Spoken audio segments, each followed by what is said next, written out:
Nos dias em que os juízes julgavam, houve uma fome na terra. Naquela época em Israel, não havia um rei para governar. As pessoas faziam o que achavam certo, o que levava a muita confusão e problemas. Foi nesse período conturbado que uma fome atingiu a terra, especialmente em Belém de Judá, que ironicamente significa casa do pão, mas estava sem alimento. Por causa dessa fome, um homem chamado Elimeleque, que era de Belém de Judá, decidiu se mudar. Ele foi para a terra de Moabe com sua esposa, Noemi, e seus 2 filhos, Malom e Quiliom. Moabe era um país vizinho, mas com uma cultura e uma religião diferentes, e para lá eles foram morar. Eles se estabeleceram em Moabe. Com o tempo, os filhos de Noemi se casaram com mulheres moabitas. Malom se casou com Orfa, e Quiliom se casou com Rute. Passaram-se cerca de 10 anos, mas a tragédia atingiu a família. Primeiro, Elimeleque, o marido de Noemi, morreu em Moabe. Noemi ficou sozinha com seus 2 filhos. Pouco tempo depois, seus 2 filhos, Malom e Quiliom, também morreram. Noemi ficou sem marido e sem filhos, completamente desamparada em um país estrangeiro. Então, Noemi ouviu uma notícia. O Senhor havia voltado a abençoar seu povo em Judá, dando-lhes alimento. A fome tinha acabado. Diante disso, Noemi decidiu voltar de Moabe para sua terra natal, e suas 2 noras a acompanharam no início do caminho de volta para Judá. Mas no meio da viagem, Noemi parou e disse às suas noras: "Voltem, cada uma para a casa de sua mãe. Que o Senhor seja bondoso com vocês, assim como vocês foram com os meus filhos que já morreram e comigo. Que o Senhor as ajude a encontrar um novo lar e a se casarem novamente." E ela as beijou para se despedir. As 3 começaram a chorar em voz alta, e as noras disseram: "Não, nós voltaremos contigo para o teu povo." Mas Noemi insistiu: "Voltem, minhas filhas, porque viriam comigo? Acaso tenho mais filhos em meu ventre para se tornarem maridos para vocês? Voltem, minhas filhas, vão, eu já estou muito velha para casar de novo. E mesmo que eu tivesse esperança, ou que eu me casasse esta noite e tivesse filhos, esperariam vocês até que eles crescessem? Vocês ficariam sem se casar por causa deles? Não, minhas filhas. Minha dor é muito maior que a de vocês, pois a mão do Senhor se voltou contra mim, trazendo-me aflição." Elas voltaram a chorar em voz alta.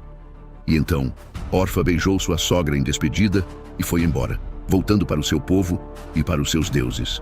Mas Rute se recusou a deixar Noemi. Noemi então disse a Rute: "Olhe, sua cunhada voltou para o povo e para os deuses dela. Volte você também com ela." Mas Rute respondeu com palavras que se tornaram famosas pela sua lealdade: "Não me peça para te abandonar ou me afastar de você. Aonde você for, eu irei, e onde você morar, eu morarei. O seu povo será o meu povo, e o seu Deus, o meu Deus. Onde você morrer, eu morrerei, e ali serei sepultada. Que o Senhor me castigue com todo o rigor, se outra coisa que não a morte me separar de você." Quando Noemi viu que Rute estava firmemente decidida a ir com ela, não disse mais nada. E assim, as 2 seguiram viagem. Quando chegaram a Belém, toda a cidade ficou agitada por causa delas. As mulheres de Belém perguntavam: "É esta Noemi?" Mas Noemi lhes disse: "Não me chamem Noemi, que significa minha delícia ou doce. Chamem-me Mara, que significa amarga, pois o Todo-Poderoso me deu grande amargura. Saí cheia de vida e de família, mas o Senhor me fez voltar vazia. Por que me chamariam Noemi, se o Senhor testemunhou contra mim e o Todo-Poderoso me trouxe aflição?" E foi assim que Noemi voltou de Moabe, junto com sua nora Rute, a moabita. Elas chegaram a Belém bem no início da cega da cevada, ou seja, no começo da colheita da cevada. Ali em Belém, Noemi tinha um parente por parte de seu falecido marido, Elimeleque. Esse homem era muito rico e influente, um homem de grande valor, cujo nome era Boaz. Rute, a moabita, vendo a necessidade em que viviam, disse a Noemi: "Deixe-me ir ao campo e respigar", que significa recolher as espigas que sobram após a colheita principal. "Eu seguirei aquele que me tratar com bondade." Noemi, vendo a disposição de sua nora, respondeu: "Vá, minha filha." E assim, Rute saiu. Ela foi para o campo e começou a respigar atrás dos ceifeiros, os trabalhadores que colhiam o cereal. E por uma daquelas coincidências que parecem orquestradas pelo destino, ela foi parar justamente na parte do campo que pertencia a Boaz, aquele parente de Elimeleque. Naquele mesmo dia, Boaz chegou de Belém. Ele saudou seus ceifeiros com uma bênção: "O Senhor seja convosco." E eles responderam: "O Senhor te abençoe." Boaz então perguntou ao encarregado dos ceifeiros: "De quem é aquela moça?" O encarregado respondeu: "É a moça moabita que voltou com Noemi das terras de Moabe. Ela me pediu: deixe-me respigar e recolher entre os feixes montes de espigas atrás dos ceifeiros." Ela veio e tem trabalhado desde a manhã até agora, com exceção de um pequeno descanso na casa. Então Boaz disse a Rute: ouça, minha filha, não vá respigar em outro campo, nem se afaste daqui. Fique junto das minhas servas. Observe onde eles estão colhendo e vá atrás delas. Eu já ordenei aos meus servos que não a incomodem. E quando tiveres sede, vá aos vasos e beba da água que os servos tiraram. Rute, surpresa com tamanha bondade, inclinou-se com o rosto em terra e perguntou a Boaz: por que encontrei favor aos seus olhos para que me reconheça, sendo eu uma estrangeira? Boaz respondeu a ela: fui plenamente informado de tudo o que você fez por sua sogra depois da morte de seu marido, e como você deixou seu pai, sua mãe e sua terra natal para vir para um povo que você não conhecia antes. O Senhor te retribua o teu feito e te seja concedido pleno galardão, recompensa completa, da parte do Senhor, o Deus de Israel, debaixo de cujas asas você veio se abrigar. Rute disse: que eu encontre favor aos seus olhos, meu senhor, pois você me consolou e falou ao coração de sua serva, embora eu não seja como uma de suas servas. Na hora da refeição, Boaz a chamou: venha aqui e coma um pouco de pão, e molhe o seu pedaço no vinagre. Rute sentou-se ao lado dos ceifeiros, e Boaz lhe ofereceu grãos torrados. Ela comeu o suficiente e ainda sobrou. Depois de comer, Rute se levantou para respigar novamente. Boaz deu uma ordem aos seus servos, dizendo: deixem-na respigar até mesmo entre os feixes, e não a repreendam. E de propósito, deixem cair algumas espigas dos feixes para ela, e deixem-nas para que ela as recolha, e não a repreendam.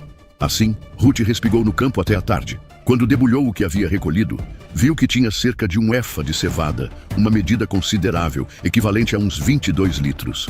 Ela pegou tudo e levou para a cidade. Ao chegar em casa, sua sogra viu o que ela havia recolhido. Rute também tirou o que havia sobrado de sua refeição e deu a Noemi. Noemi perguntou a ela: onde você respigou hoje? E onde trabalhou? Bendito seja aquele que te reconheceu. Rute contou à sua sogra onde havia trabalhado. O nome do homem em cujo campo trabalhei hoje é Boaz. Noemi então exclamou para sua nora: bendito seja ele do Senhor, que não retirou a sua bondade para com os vivos e para com os mortos. E Noemi acrescentou: esse homem é nosso parente próximo, um de nossos resgatadores. E a figura do resgatador, ou Goel, era alguém da família que tinha o direito e o dever de resgatar bens ou pessoas da família em dificuldades, mantendo a herança familiar. Rute, a moabita, disse: ele também me disse: fique junto dos meus servos até que terminem toda a minha colheita.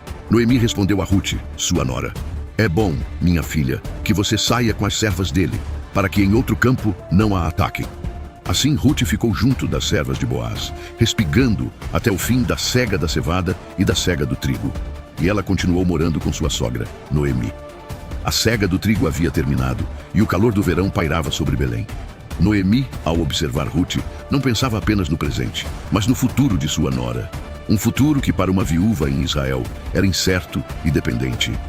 Foi então que Noemi, sua sogra, disse a Rute: minha filha, preciso te dar segurança, para que vivas bem. E agora não é Boaz com cujas servas estiveste parente nosso?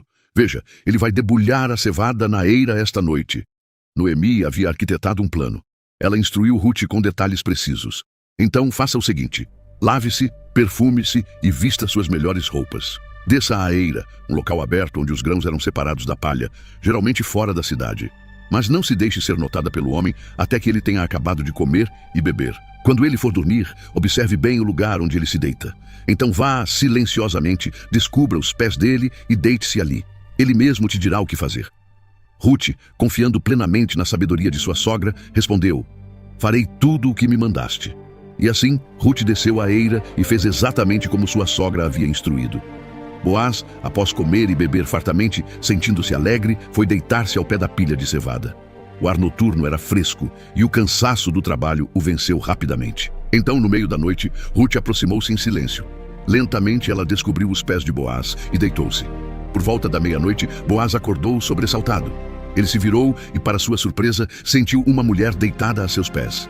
Quem é você? Ele perguntou. Ela respondeu: eu sou Rute, sua serva. Estenda a sua capa sobre mim, pois o Senhor é meu parente resgatador. Aqui, Rute não estava apenas pedindo proteção, mas de acordo com o costume da época, ela estava pedindo a Boaz que a tomasse como esposa, exercendo seu direito e dever de Goel, o parente que tinha a obrigação legal e moral de redimir a propriedade e a família de um parente falecido, incluindo casar-se com a viúva para assegurar a continuidade da linhagem. Boaz, compreendendo a situação e o significado do pedido, respondeu com admiração: Bendita sejas tu do Senhor, minha filha. Essa sua última prova de bondade é ainda maior que a primeira, pois não foste atrás de jovens, ricos ou pobres. Agora, minha filha, não tenha medo. Farei por ti tudo o que pedes, pois toda a cidade sabe que você é uma mulher virtuosa, de excelente caráter e reputação. No entanto, Boaz continuou: é verdade que sou um parente resgatador, mas há um parente mais próximo do que eu. Fique aqui esta noite. Pela manhã, se ele quiser te resgatar, que o faça. Mas, se ele não quiser te resgatar, tão certo como vive o Senhor, eu te resgatarei. Deite-se aqui até amanhã. Assim, Rute ficou deitada aos pés de Boaz até de manhã.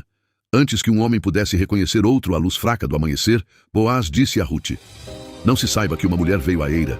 Ele não queria que a reputação dela fosse manchada por um mal-entendido. Então ele disse: Traga o seu manto que está sobre ti e segura-o. Ela o segurou, e ele mediu 6 medidas de cevada, colocando-as sobre ela.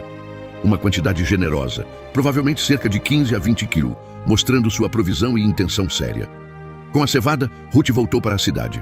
Quando chegou à casa de sua sogra, Noemi perguntou: Quem é você, minha filha? Ou, em um sentido mais profundo, como te foi? Rute lhe contou tudo o que o homem havia feito por ela. Ela também disse: Ele me deu estas 6 medidas de cevada, pois disse: Não volte vazia para a sua sogra. Noemi então disse: Fique quieta, minha filha, até que saibas como o caso vai terminar. Porque o homem não descansará enquanto não resolver este assunto hoje mesmo. A tensão pairava no ar. A promessa estava feita, mas a conclusão dependia de um parente ainda mais próximo. O destino de Rute e a restauração de Noemi estavam prestes a ser definidos. Noemi havia falado: Boaz não descansaria enquanto o assunto não estivesse resolvido. E ele cumpriu sua palavra. Naquela mesma manhã, Boaz foi até o portão da cidade, o lugar onde os negócios eram discutidos e os problemas legais resolvidos. Ele sentou-se ali e esperou. Logo passou por aquele exato local o parente resgatador sobre quem ele havia falado. Boaz o chamou. Olá, amigo, venha cá e sente-se um pouco. O homem se aproximou e sentou-se. Então, Boaz chamou 10 dos anciãos da cidade e lhes disse: Sentem-se aqui. E eles se sentaram. Boaz então explicou ao parente resgatador: Noemi, que voltou da terra de Moabe, está vendendo uma parte da terra que pertencia ao nosso parente Elimeleque. Eu pensei que deveria informá-lo, dizendo: Compre-a diante dos que estão aqui sentados e diante dos anciãos do meu povo. Se você quiser resgatá-la, resgate-a. Mas, se você não quiser resgatá-la, diga-me, para que eu o saiba, pois não há outro além de você para resgatá-la, e eu venho depois de você. O parente resgatador respondeu: Eu a resgatarei. No entanto, Boaz acrescentou uma condição crucial. No dia em que você comprar o campo da mão de Noemi, você também comprará de Rute, a Moabita, mulher do falecido, para restaurar o nome do falecido sobre a sua herança. Ao ouvir isso, o parente resgatador mudou de ideia. Ele disse: Assim não posso resgatá-la para mim, para que eu não prejudique a minha própria herança. Resgate você para si o meu direito de resgate, porque eu não posso resgatá-la. Antigamente, em Israel, para validar qualquer resgate ou troca de bens, o costume era que um homem tirasse a sua sandália e a desse ao seu próximo. Isso servia como prova e confirmação do acordo. Então, o parente resgatador disse a Boaz: Compre você para si. E tirou a sua sandália. Boaz então declarou aos anciãos e a todo o povo ali presente: Vocês são hoje testemunhas de que comprei da mão de Noemi tudo o que era de Elimeleque e tudo o que era de Quilion e de Malom. E também comprei a mim por mulher Rute, a Moabita, mulher de Malom, para restaurar o nome do falecido sobre a sua herança, para que o nome do falecido não seja cortado dentre seus irmãos e da porta do seu lugar. Vocês são hoje testemunhas disso. Todo o povo que estava no portão e os anciãos responderam: Somos testemunhas. Que o Senhor faça que esta mulher que entra em tua casa seja como Raquel e como Lia, as quais edificaram a casa de Israel. E que você se torne poderoso em Efrata e tenha fama em Belém. E que a sua casa seja como a casa de Pérez, que Tamar deu a Judá, pela descendência que o Senhor lhe der desta moça. Assim, Boaz tomou Rute e ela se tornou sua esposa. Ele se uniu a ela, e o Senhor permitiu que ela concebesse e desse à luz um filho. As mulheres de Belém, cheias de alegria, disseram a Noemi: Bendito seja o Senhor, que hoje não te deixou sem um resgatador, e que o nome dele seja famoso em Israel. Ele será para você um restaurador de vida e um sustento na sua velhice, porque a sua nora, que te ama e que para você vale mais do que 7 filhos, o deu à luz. E Noemi pegou o menino, colocou-o em seu colo e passou a ser sua cuidadora. As vizinhas de Noemi lhe deram um nome, dizendo: nasceu um filho a Noemi, e o chamaram de Obed. Este Obed se tornou o pai de Jessé, e Jessé foi o pai de Davi. Assim termina a extraordinária saga de Rute, a Moabita, uma história de fidelidade, redenção e providência divina, que teceu o destino de uma família humilde no tecido da linhagem do maior rei de Israel e, por fim, do Messias. Rute não é apenas uma história antiga. Ela nos mostra que a lealdade a Deus e ao próximo é sempre recompensada, que a justiça e a bondade de um homem como Boaz podem mudar destinos e que, acima de tudo, a graça de Deus se estende até mesmo aos estrangeiros.